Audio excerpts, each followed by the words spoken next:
Hi. Thanks for clicking the video. A sub to this channel will be highly appreciated. Let's talk about the new upcoming mobile laptops from Samsung.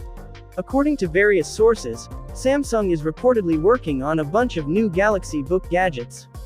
Yesterday, the Galaxy Book2 Go Wi-Fi and Galaxy Book2 Go 5G appeared on the Bluetooth SIG database, and their support pages went live on the brand's official website as well.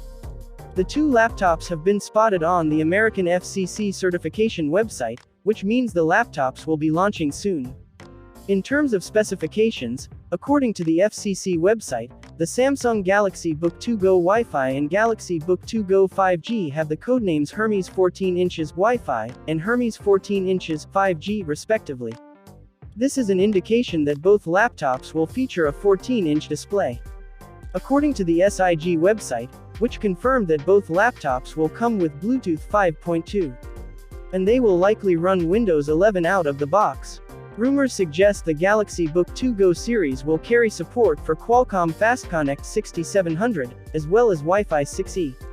The listing suggests the 5G variant will arrive in silver and light gray, and the Wi-Fi model will only be available in the light gray shade. Both laptops support 45-watt charging. In addition, FCC confirms the Galaxy Book2 Go Wi-Fi will measure 224mm by 15mm by 324mm. The support page of the two Samsung devices also went live on the brand's UK support website, hinting at an imminent launch. We should learn more about them in the near future. Stick around for the latest updates. Thanks for watching. Please subscribe, leave a comment and watch our other videos.